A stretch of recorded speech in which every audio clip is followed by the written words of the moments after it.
Hola, ¿qué tal? Buen día, gusto saludarlos a todas, a todas.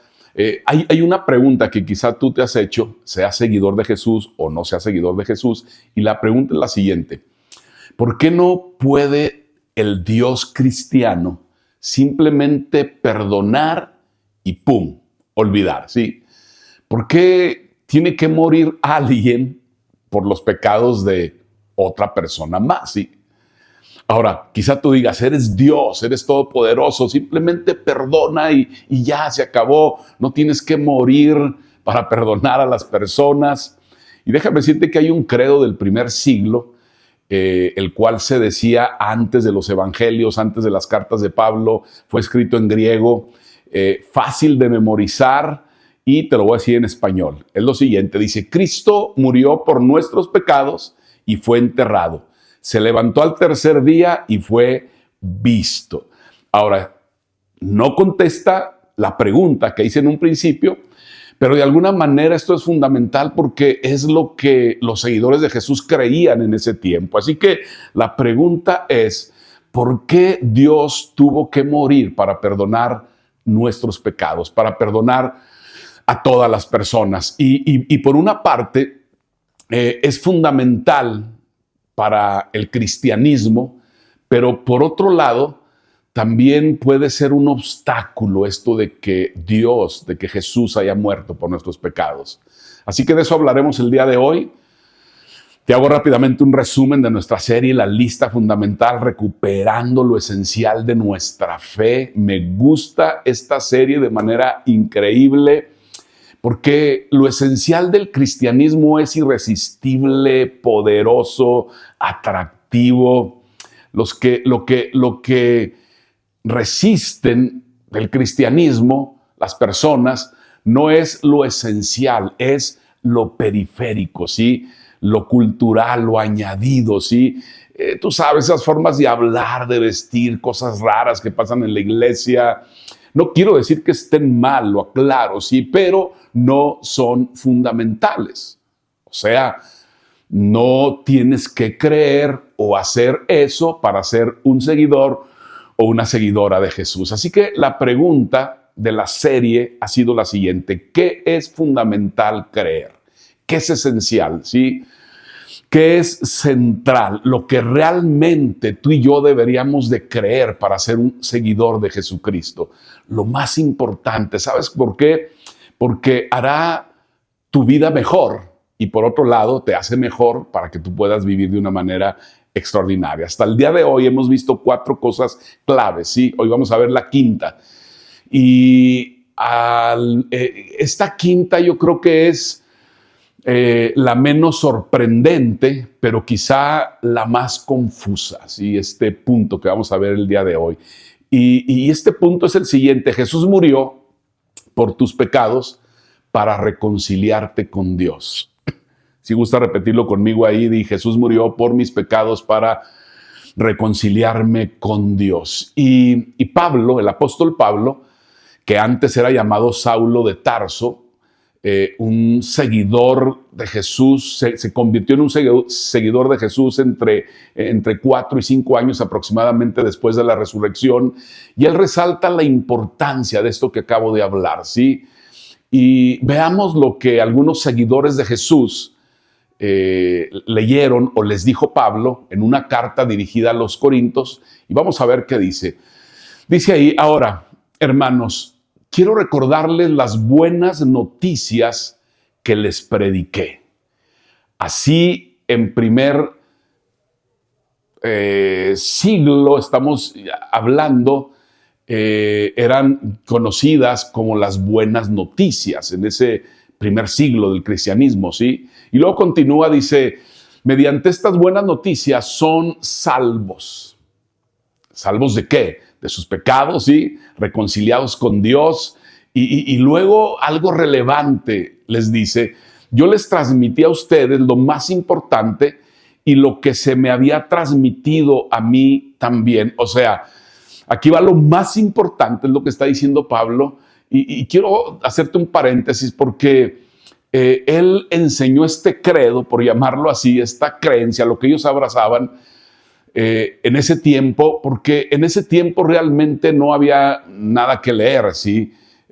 Aparte de la ley, pero no estaban escritos todavía los evangelios, ninguna carta del Nuevo Testamento estaba escrita, la mayoría de las personas no sabían leer, no sabían escribir, así que era muy importante los credos, esas frases, esas cosas que la gente creía, ¿sí? Y esto se dio en un tiempo muy cercano, además, a ese evento que describe este credo, ¿sí? Así que le da todavía más sustento, más peso, más fundamento, ¿sí? Y veamos eso que Pablo dice. ¿Qué es lo más importante?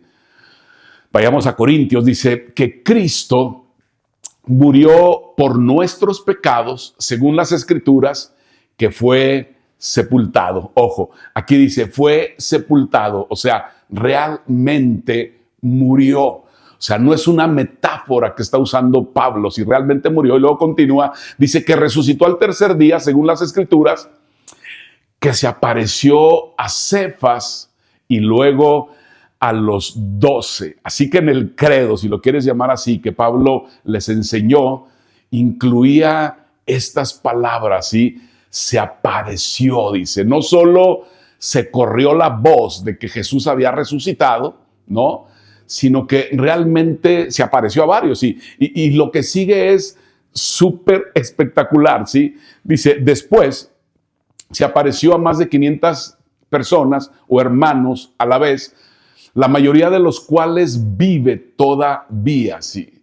Aunque algunos ya murieron, es lo que Pablo está diciendo, realmente todavía hay algunos que pues realmente están vivos. Si tú le quieres ir a preguntar, pregúntale, están en tal lugar, ¿sí?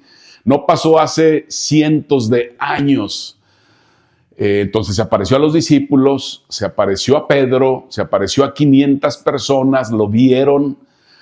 Y luego uno en especial, dice, luego se apareció a Santiago, más tarde a todos los apóstoles. Ahora esto es muy relativo, muy relevante, perdón, porque Santiago era el hermano menor de Jesús, ¿sí? Y él no aparece en los relatos de los evangelios. ¿Y sabes por qué? Porque de alguna manera él no creía que Jesús era quien él decía ser. Él no creía que era el Hijo de Dios. Imagínate crecer con él desde niño y un día su hermano menor le dice, mayor le dice, hey, ¿sabes qué? Yo soy Dios y yo soy el Hijo de Dios.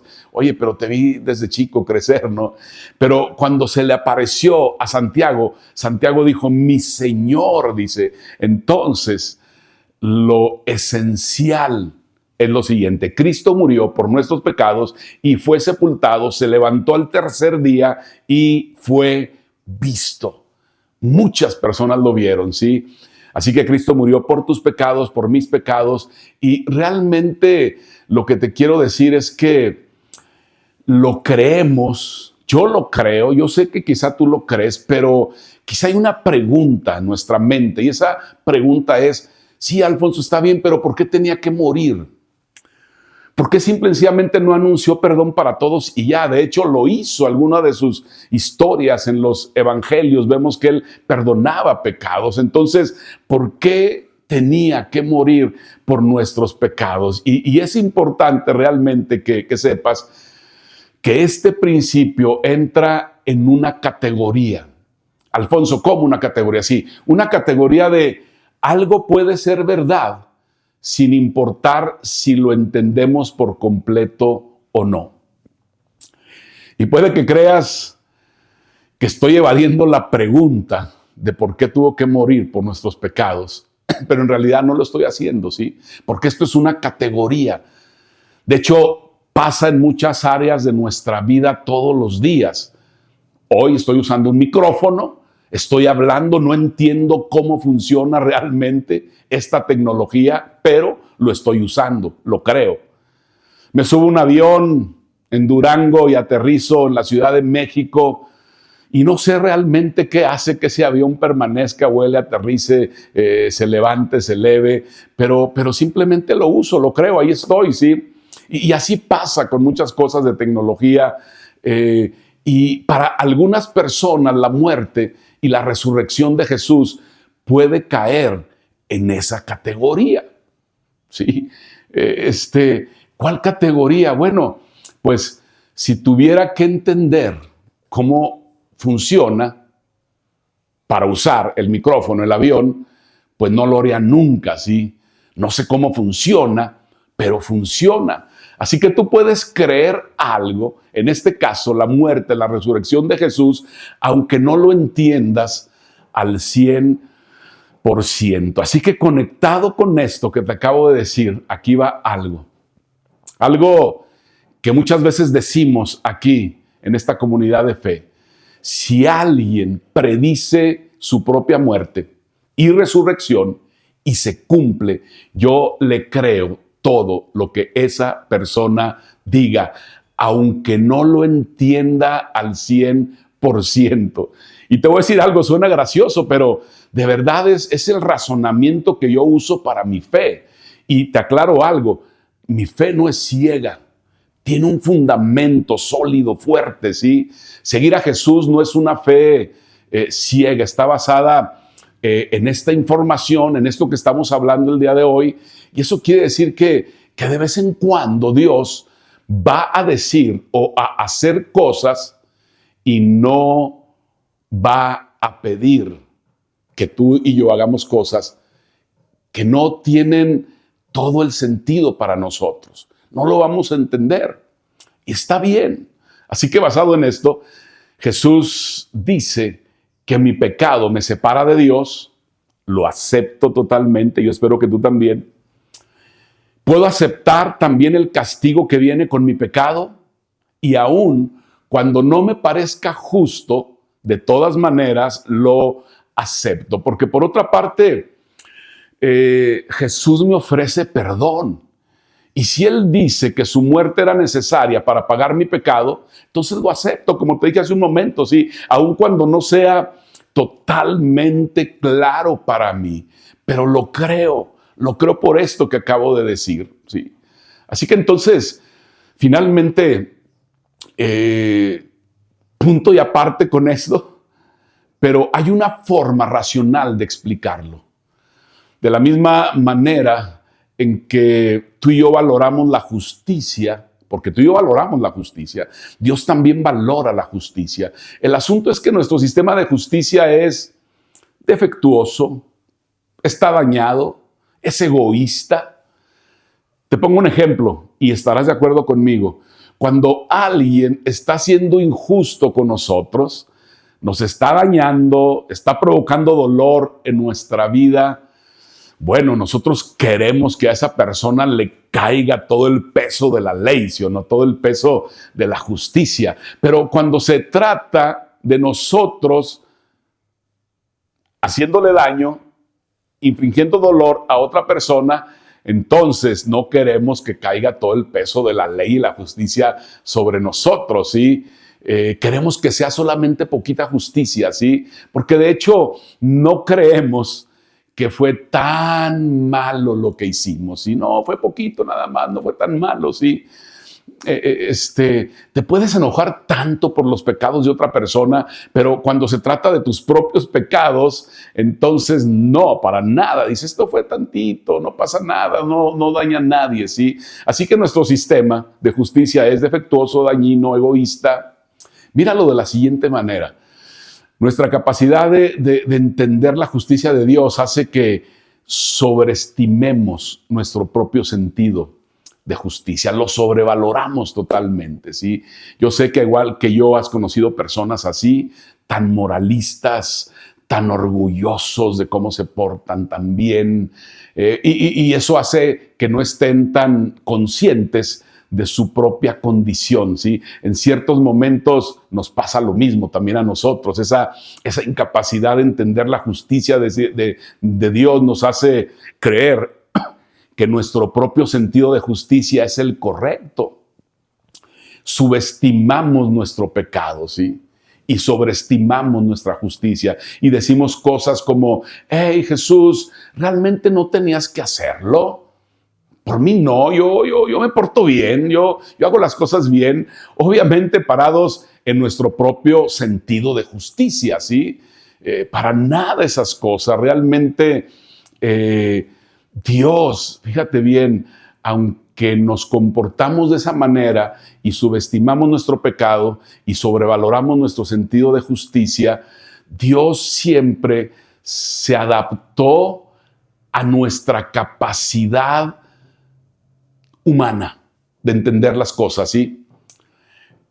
Por eso realmente hay cosas que leemos en la Biblia, están ahí, que yo diría se nos hace muy difícil de entender, ¿sí? La verdad, ¿sí? Con la comprensión de cómo funcionan las cosas hoy en día. Pero en ese tiempo tenía todo el sentido. Por un lado tenemos a alguien que es justo, pero al mismo tiempo es justificador. Y esto de Jesús muriendo por nuestros pecados tiene que ver entonces con la justicia de Dios. Veamos lo que Pablo le escribe a un grupo de seguidores de Jesús que vivían en Roma, eran judíos. Está explicándoles esto que te estoy explicando yo el día de hoy. Les está hablando a los gentiles, eran todas aquellas personas que eran seguidores de Jesús, pero no eran judíos. Les dice lo siguiente: por tanto, nadie será justificado en presencia de Dios por hacer las obras que exige la ley. Más bien, mediante la ley cobramos conciencia del pecado. Te lo explico. Lo que está diciendo Pablo es, están conscientes de su pecado, ¿sí? Cuando han tratado a alguien mal, algunas veces quizás siguen las reglas, otras no siguen las reglas, y cuando no lo hacen, entonces saben que no lo están haciendo, o sea, no tienen esperanza realmente, ¿sí? Y luego dice, de hecho, no hay distinción, pues todos han pecado y están privados de la gloria de Dios. O sea, le está diciendo, no hay diferencia entre un judío, entre un gentil, y a los judíos no les gustaba que les dijeran eso, ¿sí? Lo que está diciendo todos, tanto ustedes judíos orgullosos como ustedes gentiles, todos realmente han pecado, y si todos han pecado, entonces lo justo es que haya consecuencias para todos por ese pecado. Pero luego dice lo siguiente, Pablo dice, pero por su gracia son justificados gratuitamente mediante la redención que Cristo Jesús efectuó. O sea, de la misma forma como todos están destituidos, están privados, porque todos han pecado, también todos son justificados. Nos hace justos, ¿sí? No por nuestros esfuerzos, no porque nos portamos bien, sino por su obra redentora. Así que Dios paga por lo que sea y por quien sea que tenga que pagar. Esto es increíble, ¿sí o no? Ahí estoy incluido yo, ahí estás incluido tú. De hecho, no sería justo que lo hiciera solamente por unos y por otros no. El Hijo de Dios, el Rey, se sacrificó por mí, pagó por mí. Justamente por eso se le llaman buenas noticias, porque eso es una buena noticia para ti, es una buena noticia para mí también. Continúa Pablo, dice, Dios lo ofreció como un sacrificio para obtener el perdón de pecados, el cual se recibe por la fe. Así que la pregunta no es si lo podemos explicar bien o si lo entendemos al 100%. La pregunta es, ¿vamos a abrazar esa verdad? ¿Vamos a creer esa verdad? ¿Vamos a tomar esa verdad? Y luego continúa Pablo, dice, así demostró su justicia porque a causa de su paciencia había pasado por alto los pecados pasados. O sea, la raza humana no recibió lo que se merecía cuando se lo merecía. Y luego continúa, dice, lo hizo para demostrar en el tiempo presente su justicia. De este modo, Dios es justo y a la vez el que justifica a los que tienen fe en Jesús. porque es justo, nos llama a rendir cuentas, pero lo que está diciendo Pablo aquí es tan especial, explicado de alguna manera, diría yo, que Jesús nos dice: te voy a llamar y a mostrar que eres un pecador, ¿sí? Pero yo voy a arreglar ese problema. Gracias, Señor. Hay algo que tienes que pagar, ¿sí? Eso es claro, pero yo lo voy a pagar por ti. Así que vemos que es justo y justificador al mismo tiempo, según lo que dice Pablo, ¿sí? Esto es lo que podemos entonces concluir. ¿Por qué Dios requería que Jesús muriera por tus pecados y por mis pecados, ¿sí? ¿Sabes por qué? Porque su justicia exigía un pago, porque es justo, y la justicia dice que si alguien falta, debe haber un pago, un castigo, ¿sí? Número 2, porque gracias a su misericordia, pues se retrasó ese pago. Gracias. Y estas son las mejores noticias. Esta es la mejor noticia, porque su gracia, o porque por su gracia, Él se convirtió en el pago. Él fue el pago. O sea, lo que sea que alguien diga que debe, Él fue el que pagó, ¿sí? Así que ahí está. Veamos otra vez el punto número 5 de tu lista fundamental. Jesús murió por nuestros pecados para reconciliarnos con Dios. Y otra vez, una vez más, la pregunta no es si lo entiendes completamente o si lo puedes explicar perfectamente, teológicamente. La pregunta es, ¿lo has recibido? ¿Lo has abrazado ya en tu corazón? Y si no lo has hecho, yo quiero aprovechar esta oportunidad. O no estás seguro, segura a lo mejor. Y hoy, en este momento, ahí donde me escuchas, quisieras hacerlo. Hoy es un excelente día para que tú lo puedas hacer. De hecho, si hoy dices, Alfonso, ahora lo entiendo claramente, entonces yo quiero invitarte, ¿y dónde estás?, a hacer esta oración. Repite junto conmigo: Padre Celestial, yo he pecado. Me he quedado corto de tu estándar, de lo que es vivir justamente. Mi pecado creó una deuda que yo no puedo pagar jamás. Creo que la muerte de Jesús pagó la deuda de mi pecado. Pongo mi confianza en Jesús como mi Salvador, como el que perdona mis pecados y como el Señor de mi vida. Esto lo pido en el nombre de Jesucristo. Qué bueno que nos acompañaste el día de hoy. Nos vemos la próxima semana. Gracias por conectarte con nosotros. Te esperamos el próximo domingo. Recuerda seguirnos en todas nuestras redes sociales para que estés al tanto de los mensajes y eventos que tenemos especialmente para ti. Dar es nuestro estilo de vida y gracias a tu generosidad es posible hacer todo lo que hacemos y apoyar a los distintos misioneros para que el mensaje de esperanza y salvación llegue a cada rincón del mundo. Betel Norte, donde todos somos familia.